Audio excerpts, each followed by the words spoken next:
How do you get started in disaster preparedness?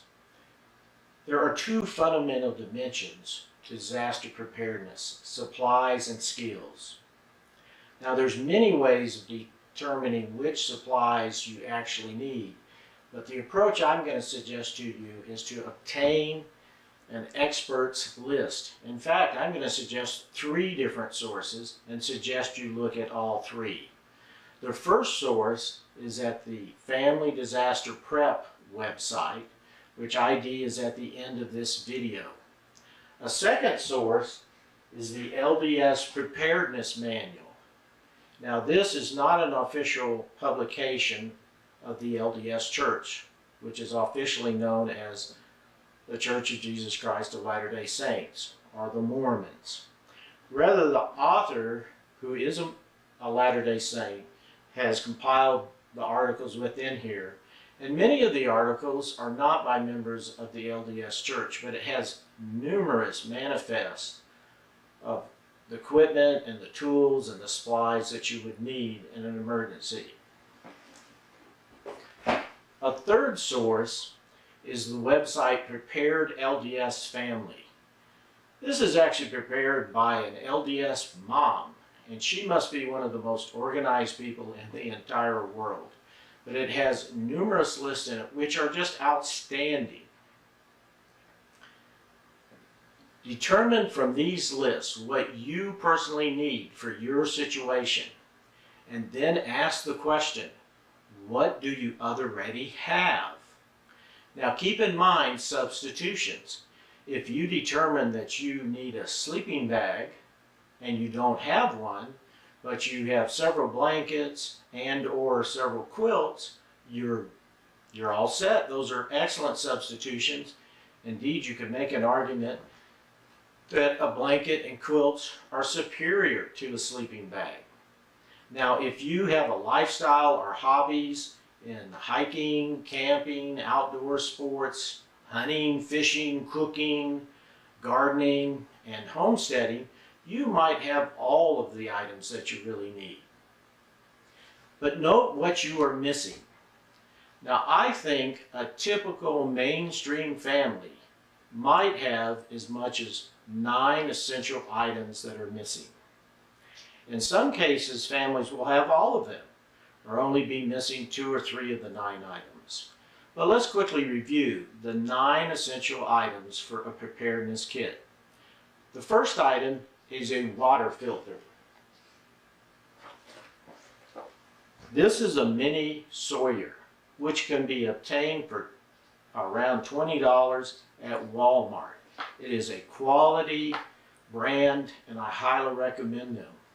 I also recommend filters from Berkey or Katadyn. All of those are brand names and excellent water filters. The second item you're going to need is some water containers, which in the module for water, I cover the types of containers you could have. But when you're first beginning, it could be as simple as empty 2-liter soda bottles.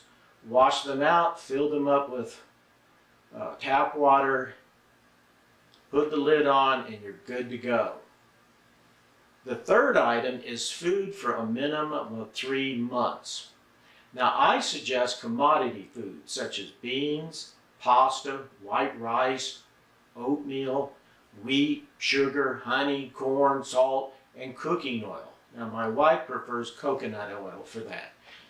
All of those are very nutritious and economical. And if you buy them in bulk, it will cost you about $250 per person. And what is the volume of the space that would be involved?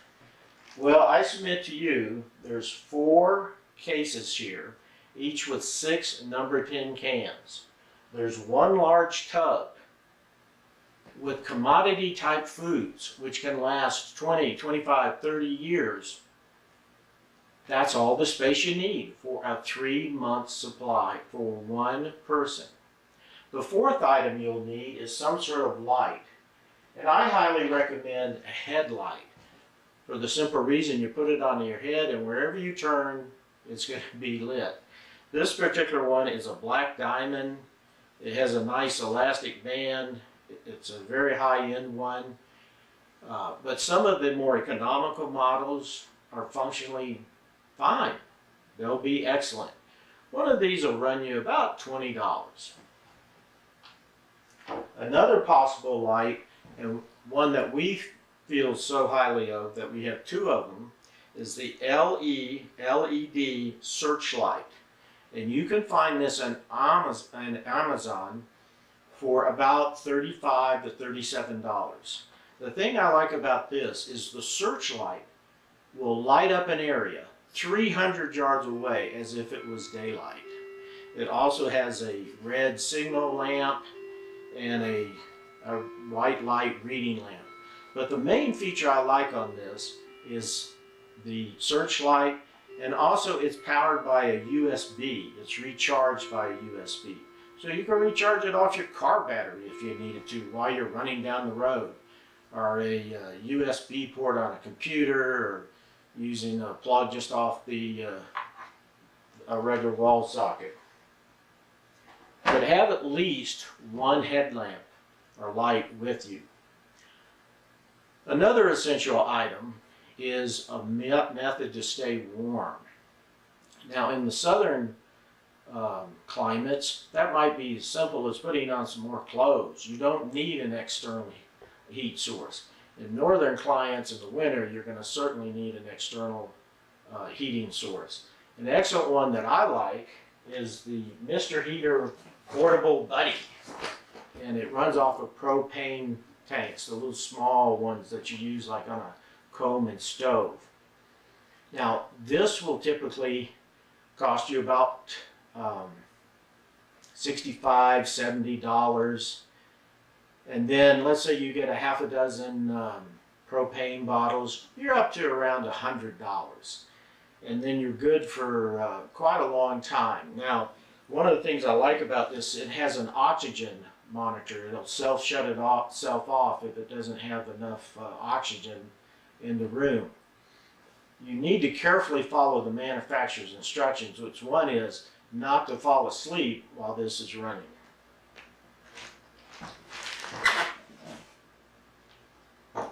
Another important thing is to be able to receive news from the outside.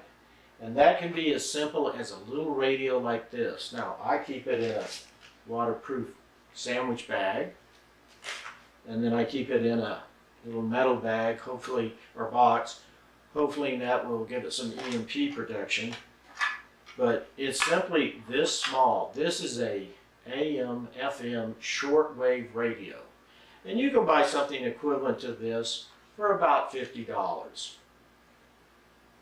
We're all familiar with AM, FM radio, but shortwave radio, which this provides, because of the nature of the technology, you can listen to English-speaking stations in mainland China, in Russia, in Japan, in South America, and I've done all of those with this radio. So you have the ability of obtaining information not only locally and regionally, but worldwide, regardless of what the situation is.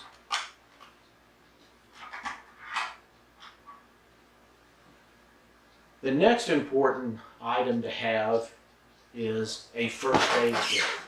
Now, I call this a boo-boo kit. And by that I mean it's primarily oriented towards boo-boos, rashes, small cuts, a bruise. But it can be far more powerful than that. A story that my father told when he was a master sergeant in the United States Air Force in the late 1960s is he was stationed in South Dakota, therefore the roots of Dakota Preparedness. But he and a young airman had been dispatched to a missile site, a Minuteman missile site, to repair a piece of equipment. As they exited, there were two 2-ton doors which protected the missile site from a foreign nuclear attack blast. And one of those doors has to be shut at all times. So as they were in the interior of the two doors, They opened the outer door, and as they went to walk out, my father turned to the young airman and he said, "Close the outer door. I'm going to the truck to radio in and close the work order, that we finished the work at this missile site." As he approached the truck, he heard a scream. He turned around and he saw the young airman was in agony on his knees. He quickly ran back and saw that the airman had traumatically amputated 2 of his fingers with the blast door. Later, when my dad asked him, "How did you do that?" he said, "Sergeant, I wanted to see if I could hold the blast door open with my own hand." Now, it's a 2-ton door being closed by an electric motor. That didn't turn out, as we know, very well. My father also noticed the 2 fingers lying on the ground. He quickly ran back to the truck and grabbed the all-metal blue United States Air Force first aid kit and ran back to his young airman to give him medical help. My dad was a combat veteran of World War II and was used to battle bandages, a morphine syringe, sulfur, drugs, and he expected something similar to that in the official military first aid kit, and to his dismay, it was a boo-boo kit, similar to the contents here. But this will illustrate how powerful that small $30 first aid kit was. Using all the gauze rolls and the pads and the coach tape that was in there, he was able to make an excellent compression bandage. Now, to finish the story though, he took the young airman, put him in the vehicle, and then he called in to his command post, declared a medical emergency, and requested orders. Should he drive for an hour or 2 to take the young man to the emergency room in Sturgis, South Dakota, or could they have a logistics helicopter be designated as a medevac helicopter to come and take the young man to the Air Force hospital? The command post said, "Hold your position. We are going to call the hospital." They called back a few minutes later and they said, "The doctors at the hospital want the young airman brought back to the hospital. We have already designated a logistics helicopter as a medevac.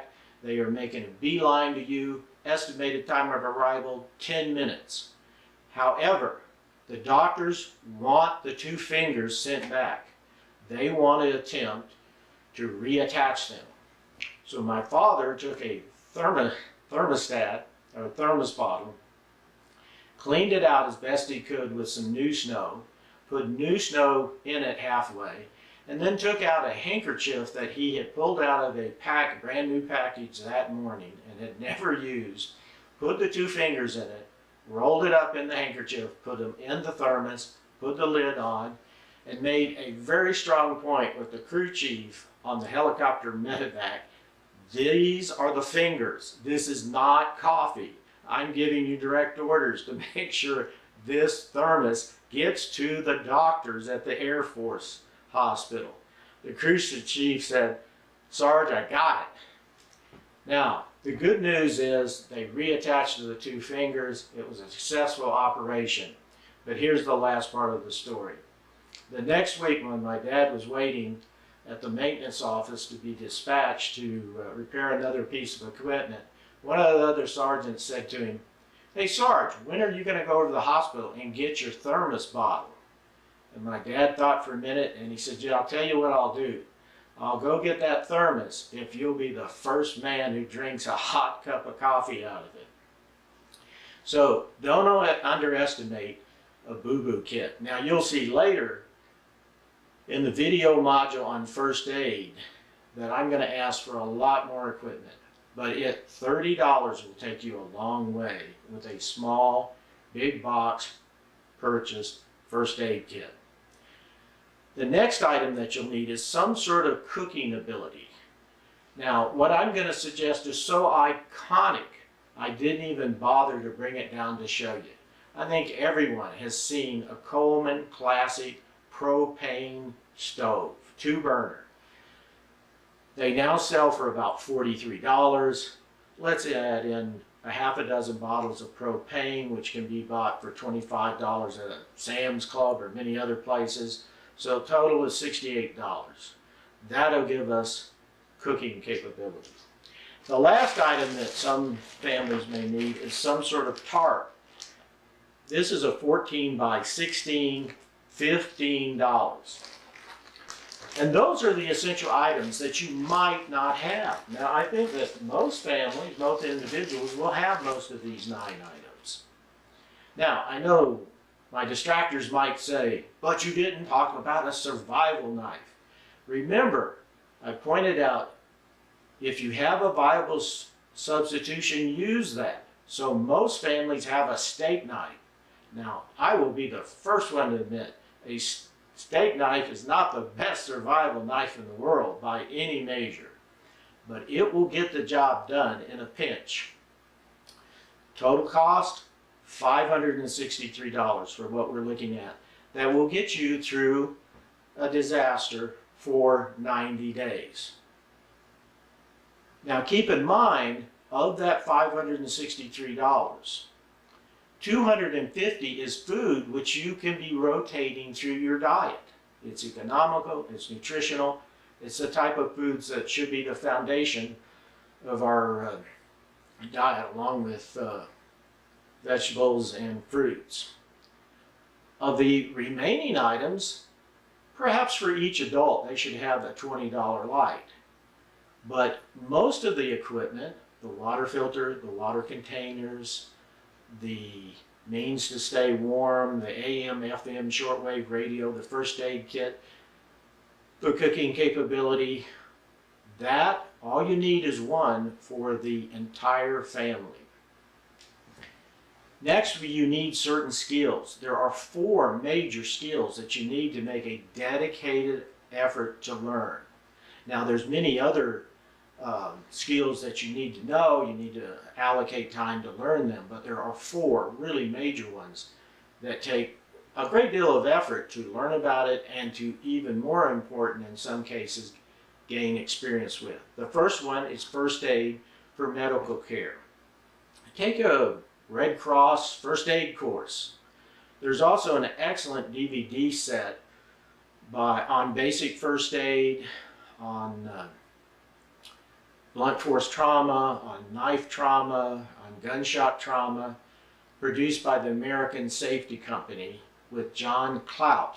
You can obtain that from Amazon.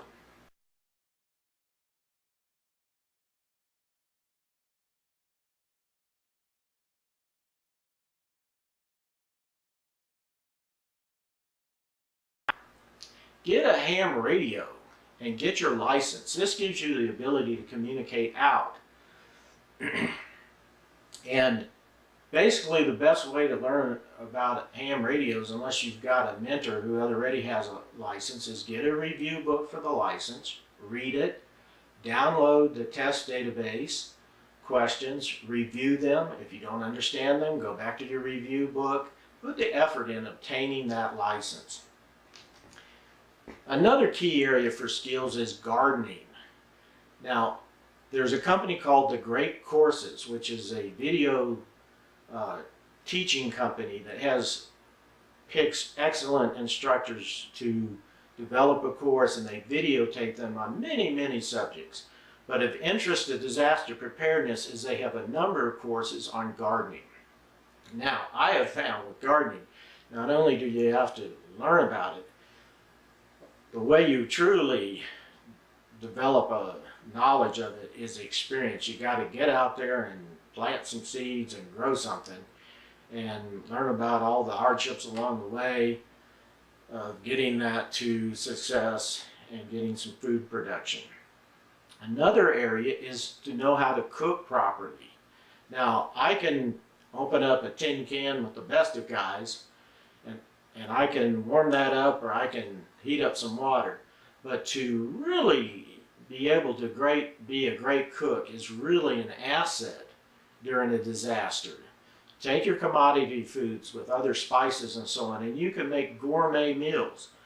Once again, The Great Courses Company has a number of courses on cooking.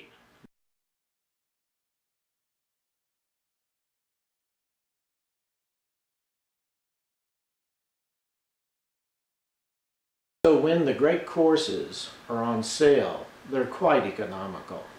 So in closing, ensure you have a water filter, water containers, food for a minimum of 3 months, a headlamp, a means to stay warm, an AM/FM shortwave radio, a first aid kit, a cooking capability, and a tarp. Be prepared.